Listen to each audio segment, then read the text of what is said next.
Hello friends, आप देख रहे हैं आपका चैनल शेयर बाजार विद आयुष। और दोस्तों बात करेंगे इस वीडियो में स्टॉक्स एंड अपडेट्स सबके बारे में, तो आप लोग देखिएगा वीडियो को पूरा ज़रूर। तो शुरुआत दोस्तों बीएसई से करते हैं। आज कह सकते हैं बीएसई में एक बहुत तगड़ा मूव देखने को मिला, क्लोज टू 16% का। अब ये बात ध्यान रखिएगा, हम स्टॉक प्राइस की अगर बात कर रहे हैं तो उसका पीछे का कॉन्टेक्स्ट की बात कर ररे हैं, और इसको कोई बाय और सेल की तरह आप लोग ना लीजिएगा, ये आपको वापस बता देता हूँ। तो देखिए, आज करीबन 5438 पर जाकर बंद हुआ है। 753 पॉइंट्स की तेज़ी देखने को मिल गई, मतलब ऑलमोस्ट 750 एक दिन में स्टॉक बढ़ गया। और अगर आप लास्ट एक महीने में देखेंगे तो एक रिकवरी बनती हुई अब नज़र आ रही है, क्योंकि जिस तरीके से देखिए स्टॉक में थोड़ा सा प्रेशर क्रिएट हुआ था, राइट, ये फॉल जो आपको देखने को मिला, अब फिर से दोस्तों स्टॉक जो है वो तेज़ी के पूरे आप कह सकते हैं कि मूव में बिल्कुल अब आता हुआ दिख रहा है। लेकिन बड़ा क्वेश्चन ये निकल कर आता है कि इतनी तेज़ी देखने को मिली क्यों। तो कह सकते हैं दोस्तों, जो आज की तेज़ी का पूरा श्रेय है वो जाना चाहिए सेबी को, क्योंकि दोस्तों कल सेबी ने कह सकते हैं एक बड़ा अनाउंसमेंट कर दिया, जिसमें सेबी ने प्रपोज किया कि अगर आपको एफएनओ की एक्सपायरी रखनी है तो ऐसा नहीं चलेगा कि मनमानी कर रहे हैं। क्योंकि अगर आप देखेंगे लगातार दोस्तों एफएनओ की डेट्स में चेंज होता हुआ दिख रहा है। पहले अगर आप देखेंगे बहुत सारी एफएनओ एक्सपायरी हुआ करती थी, तो फिर कहा गया कि नहीं, कुछ मतलब ओवरऑल जो पूरी वीकली एक्सपायरी होती थी उसको ख़त्म किया गया, राइट, बस एक दो सेगमेंट को छोड़कर। देन इसके बाद अगर आप देखेंगे एनएससी ने अनाउंसमेंट कर दिया था कि अब हम 4 अप्रैल से करेंगे क्या, कि जो एक्सपायरी होती है ओवरऑल यहाँ पर फ्राइडे को, माफ़ी चाहिए थर्सडे को, अब वो चेंज कर हम करने वाले हैं मंडे को, राइट। ये अनाउंसमेंट कर दिया गया कि अब मंडे से दोस्तों होती हुई नजर आएगी एक्सपायरी। और ये अपने आप में आप कह सकते हैं लगातार वो जो चेंजेस देखने को मिल रहे थे वो आई थिंक सेबी को पसंद नहीं आए, और सेबी ने साफ साफ कह दिया कि अब जो एक्सपायरी होगी इसमें एक्सचेंजेस को चूज़ करना पड़ेगा, या तो वो ट्यूसडे को चूज़ कर ले या तो वो चूज़ कर ले थर्सडे को। और दोस्तों जैसे ये खबर निकल कर आई, वैसे अगर आप देखेंगे आज हुआ क्या, जो बीएससी का स्टॉक था उसमें तेज़ी देखने को मिल गई। अब आप सोचेंगे बीएससी के स्टॉक में तेज़ी देखने को क्यों मिली, क्योंकि जो एनएससी ने अपना पूरा यहाँ पर कह दिया था कि हम 4 अप्रैल से जो एक्सपायरी है वो अब मंडे को होती हुई नजर आएगी, उस डिसीजन को एनएससी ने कहा कि अब हम अपना जो प्लान था उसको डिफर कर रहे हैं, यानी बेसिकली वो फैसला लागू नहीं किया जाएगा जो वीकली एक्सपायरी डे को चेंज किया गया था। तो आप समझ सकते हैं कि जो एनएससी का पूरा प्लान था वो चौपट हो गया, और बीएससी का दोस्तों इससे फ़ायदा हो गया। क्योंकि ये बात ध्यान रखिएगा, अगर एनएससी चेंज कर देता एक्सपायरी डेट को तो इससे बीएससी की कॉम्पिटिशन में, और कह सकते हैं पहली बात तो बढ़ोतरी हो जाती है, और ये चांसेस थे कि जो बीएससी की वॉल्यूम्स है उसमें भी थोड़ी बहुत कमी देखने को मिलेगी। ये अगर आप देखेंगे जो डिफर्टमेंट हुआ, राइट, ये पॉजिटिव डेवलपमेंट हो गया किसके लिए, बीएससी के लिए। क्योंकि लगातार बीएससी का जो मार्केट शेयर है इक्विटी डेरिवेटिव सेगमेंट में, वो कोशिश कर रही है कि देखिए लगातार बढ़ता हुआ नजर आ जाए, और जब से कंपनी उतरी है तब से बढ़ता हुआ भी दिख रहा है। और क्योंकि दोस्तों जो एनएससी का जो प्रपोज चेंज है वो अब डिले हो चुका है, इससे होगा क्या, बीएससी को भी एक लेवल प्लेइंग फील्ड मिलेगी, right. At least for near term कहा जा रहा है कि जब तक चेंज नहीं किया जाता है, at least for the near term company को लेवल प्लेइंग फील्ड मिलेगी। और हो सकता है कि देखिए एनएससी चूज़ कर ले थर्सडे को या फिर ट्यूसडे को, और हो सकता है कि दोस्तों बीएससी चूज़ कर ले ट्यूसडे को, राइट। ये चांसेस है। अब देखते हैं आगे चलकर होता क्या है, कितना चेंजेस देखने को मिलता है। बट द थिंग इज, इससे होगा क्या दोस्तों कि ओवरऑल अब एक्सचेंजेस के पास सिर्फ 2 ही दिन रहेंगे एक्सपायरी करने के, और इससे जो कंपटीशन या फिर आप कह सकते हैं जो लेवल प्लेइंग फील्ड मिलनी चाहिए थी वो वापस से मिलती हुई नजर आएगी, और बीएससी आज तेज़ी में इसीलिए आ गया। एंड आप समझ सकते हैं, देखिए बीएससी वन ऑफ द, जैसे मैंने पहले भी काफ़ी बार वीडियोस में कहा है कि one of the best performers market में रहा है, जिसने अपने पोर्टफोलियो में बीएससी को रखा। उसने सिर्फ एक चीज़ करी है, वो है दोस्तों पैसा बनाया, और लगातार दोस्तों स्टॉक देखिए अपने आप में कंपाउंड भी इतना तेज़ी से होता हुआ नजर आया कि कोई एक्सपेक्ट नहीं कर सकता था, राइट। तो अपने आप में देखिए कंपनी के लिए बढ़िया है, शेयर होल्डर्स के लिए बढ़िया है, तो no doubt congratulation to all the share holders. अब आते हैं दोस्तों एफआई और डीआई के डेटा पे। देखिए कल का डेटा काफ़ी लेट रिलीज़ किया गया, जिसपे इसके कारण देखिए हम कल डिस्कस नहीं कर पाए, लेकिन कल जो डेटा आया, राइट। अब देखिए एफआई इसके द्वारा 11,111 करोड़ की बाइंग करी गई। डीआई ने भी खास बात है कि दोस्तों कल के दिन बाइंग करी करीबन 2,517 करोड़ की। लेकिन एक चीज़ आपको अब नोटिस करनी पड़ेगी कि दोस्तों जो एफआई जिसको हम कह सकते थे कि भारत के बाजार को छोड़कर जा रहे हैं, बाय बाय इंडिया कह रहे हैं, राइट, लगातार बाय बाय करते हुए नजर आ रहे हैं। अब कह सकते हैं सिचुएशन दोस्तों फिर से चेंज होती हुई दिख रही है। उसके पीछे का रीज़न क्या है, एफआईज इंडियन मार्केट में आ रहे हैं क्योंकि एफआईज को पता है कि अभी जो ग्लोबली सबसे बड़ा मार्केट है यूएस का, वहाँ पर बहुत ज़्यादा अनसर्टेनिटी। तो अभी देखिए यूएस को तो बिल्कुल उनका नो है। दूसरी बात, चाइना के मार्केट्स में ऐसा लग रहा है कि थोड़ी जो तेज़ी हमको देखने को मिली, राइट, अब वहाँ पर भी थोड़ी सी रुकावट नज़र आ रही है।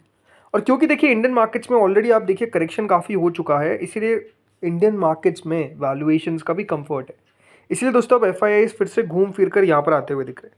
लेकिन इसका मतलब ये नहीं है कि, मैंने पहले भी कहा है कि अगर एफआईआईज़ का पैसा आ रहा है तो इसका मतलब ये नहीं कि देखिए हमारी जो प्रॉब्लम्स है, जो दिक्कतें हैं, उसको एड्रेस नहीं करना चाहिए। देखिए भले ही वो कैपिटल गेन टैक्स को लेकर बात हो, राइट, ये सारी चीज़ें हैं जो इंपॉर्टेंट है। बिकॉज अगर हमको एफआईआईज़ को लंबी अवधि के लिए बाजार में रुकाना है तो उनको कुछ ना कुछ ऐसी रियायतें देनी पड़ेगी जिससे उनको लगे कि हाँ, इंडिया जो है वो सबसे बेस्ट प्लेस है टू इन्वेस्ट, राइट। ये सबसे इंपॉर्टेंट है और इस सबके लिए बात करूँ मैं, एफआईआईज़ के लिए नहीं।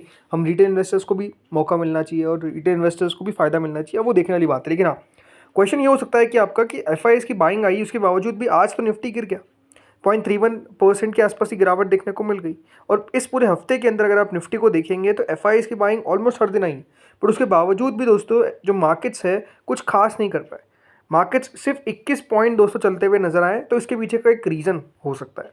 देखिए एक रीज़न क्या है, यूएस, राइट। यूएस में जिस तरीके से आप समझ सकते हैं टैरिफ को लेकर एक टेंशन का माहौल है। और ये बात ध्यान रखिएगा, उन्होंने जो कहा है कि 2 अप्रैल will be the liberation day रहेगा अमेरिका के लिए। तो अभी देखिए मार्केट्स को पता नहीं कि 2 अप्रैल को होने क्या वाला है।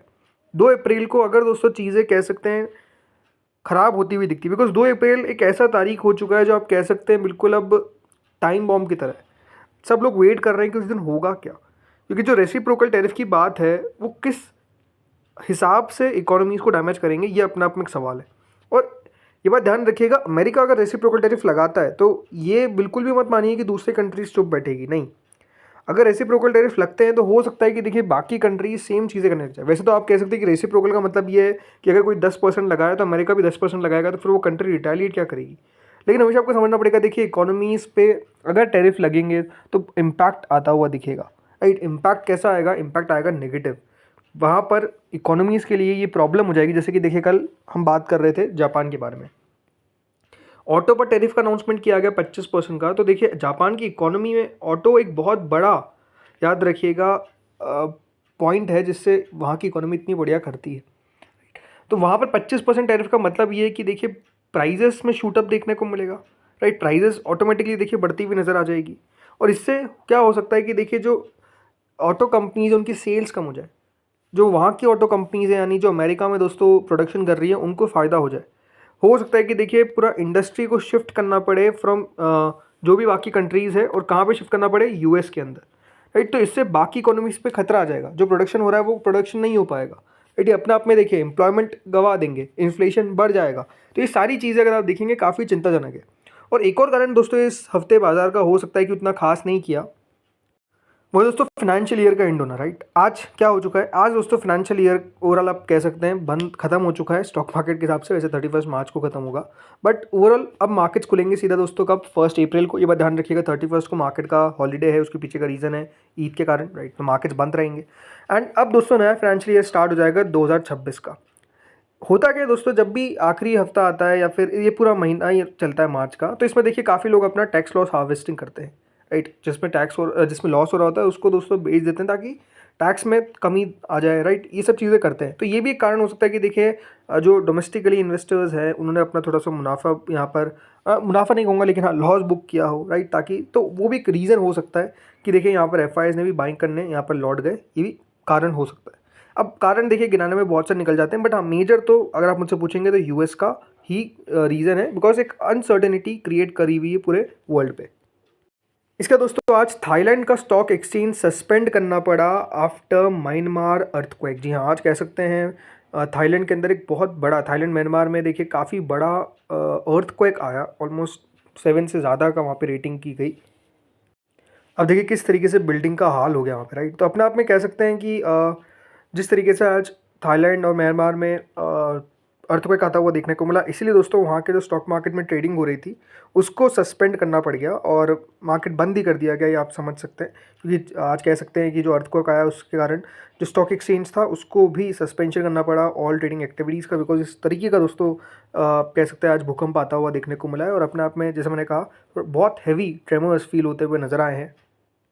बल्कि बताया जा रहा है कि देखिए म्यांमार हॉस्पिटल ने बताया कि ऑलमोस्ट 20 से ज़्यादा लोगों की मृत्यु भी हो चुकी है इसके कारण, और करीबन 1000 बेड भी याद रखिएगा जनरल हॉस्पिटल में तैयार किए जा रहे हैं। तो अपने आप में देखिए काफ़ी मुसीबत का समय म्यांमार के लिए, इसमें कोई डाउट नहीं है, क्योंकि प्रॉब्लम वहाँ पर देखने को मिल रही है और जो अर्थक्वेक आया उसके कारण, इसलिए मार्केट्स में वहाँ पर बंद होता हुआ नजर आया। तो अब ये हम देखेंगे कि देखिए वहाँ पर चीज़ें सही हो जाए, लेकिन हाँ इसके कारण मार्केट्स में वहाँ पर आज क्लोजिंग देखने को मिल गया, फिर आप कह सकते हैं ट्रेडिंग को हॉल्ट कर दिया गया। तो दोस्तों इस वीडियो में तो इतना ही था। होपफुली वीडियो बढ़िया लगा होगा आपको। अगर बढ़िया लगा तो प्लीज़ लाइक करिएगा, चैनल से पहली बार जुड़े सब्सक्राइब करिएगा। Thank you friends watching this video.